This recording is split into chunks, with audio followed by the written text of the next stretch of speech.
तो खरंच स्तुती आहे. आणि ह्याचीच आपण काय म्हणतो म्हणजे विंदा करंदीकरांच्या मला ओळी आठवतात. देणाऱ्याने देत जावे, घेणाऱ्याने घेत जावे आणि देता देता एकदा घेणाऱ्याचे हातही घ्यावे.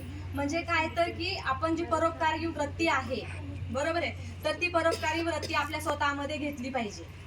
जर आपण चांगलं जे केलं ते आपल्याकडे रिफ्लेक्ट होत असतं. जर आपण चांगलं केलं, चांगलं बोललं, चांगलं वागलं, तर आपल्यालाही त्याच प्रतिक्रिया भेटणार आहे. न्यूटनचा एक नियम आहे बघा, की क्रिया तशी प्रतिक्रिया.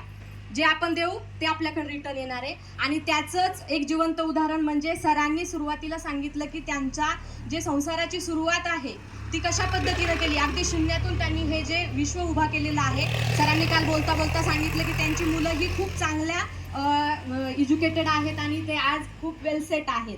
म्हणजे हे का झालेलं आहे की सरांनी आज समाजामध्ये त्यांनी जे दिलं ते त्यांना परत मिळालं. बरोबर आहे. अशा पद्धतीनं सरांनी खूप चांगलं कार्य केलेलं आहे आणि ते उल्लेखनीय आहे. म्हणजे आपण म्हणतो की नाही, हिऱ्याची पारख ही सोनारालाच असते, भंगारवाल्याला ती होणार नाही.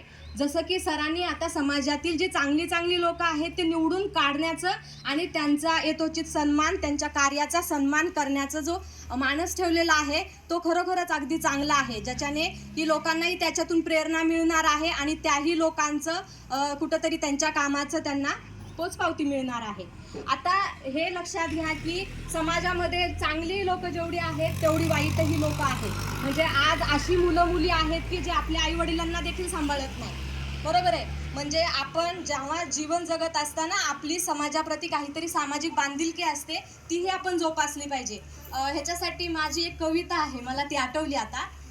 म्हणजे बघा, आपले आई वडील आपल्या मुलांसाठी खूप कष्ट करत असतात आणि त्यांना एक म्हणजे प्रत्येक आई वडिलांचं स्वप्न असतं की आपल्या मुलाने एक मोठा साहेब व्हावं. चांगल्या जे आपल्याला जीवन शेतकरी कुटुंबातील असतील तर प्रत्येक शेतकऱ्यांना वाटत असतं की आपण जे कष्ट केले ते कष्ट आपल्या मुलांनी केलं नाही पाहिजे, आयुष्य त्यांचं चांगलं घडलं पाहिजे. त्या आशयाची एक कविता आहे. कवितेचं नाव आहे बाप. पोटाला मारून चिमटा, पोटाला मारून चिमटा, बाप पैपै करतो गोळा.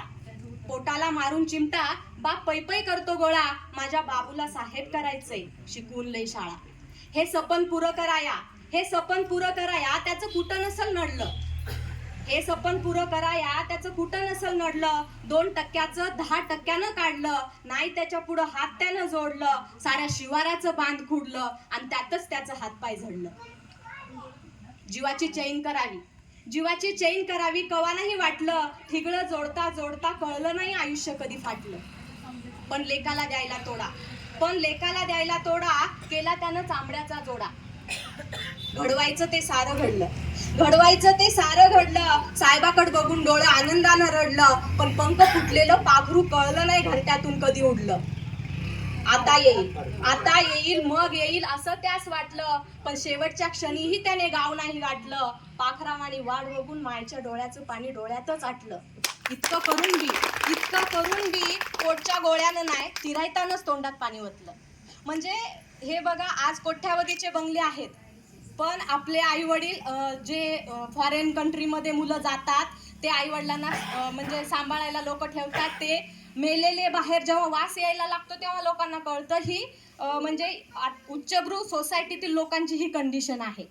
म्हणजे आज आपल्या मुलांनाही काही ठिकाणी जर आपल्या आई वडिलांची काळजी नसेल तर असे अवलिया आपल्या समाजामध्ये आहेत की जे सामाजिक बांधिलकी जोपासण्यासाठी समाजाप्रती आपलं काहीतरी देणं लागतं, समाजाप्रती आपलं काहीतरी ऋण लागतं आणि त्या ऋणातून मुक्त होण्यासाठी छोटं मोठं कार्य आपण करतो. आणि त्याचंच उदाहरण म्हणजे आपले नष्टे सर आहेत, जे की विद्यार्थी आहेत. त्या विद्यार्थ्यांसाठी ज्यांच्या म्हणजे आर्थिक परिस्थिती कमकुवत असेल त्याच्यासाठी ते शिक्षण घेऊ शकत नाही, अशा खूप मुलांना त्यांनी एक चांगल्या पोस्टवरती नेऊन जाण्यापर्यंत मदत केलेली आहे. म्हणजे मदत किती का असे ना, पण ती त्यांच्या आयुष्याचा टर्निंग पॉईंट ठरलेली आहे, ज्याच्याने त्यांच्या आयुष्याला एक वळण मिळालेलं आहे. अशा पद्धतीनं सरांनी खूप चांगल्या पद्धतीनं त्या ठिकाणी काम केलेलं आहे. म्हणजे आपणही सगळ्या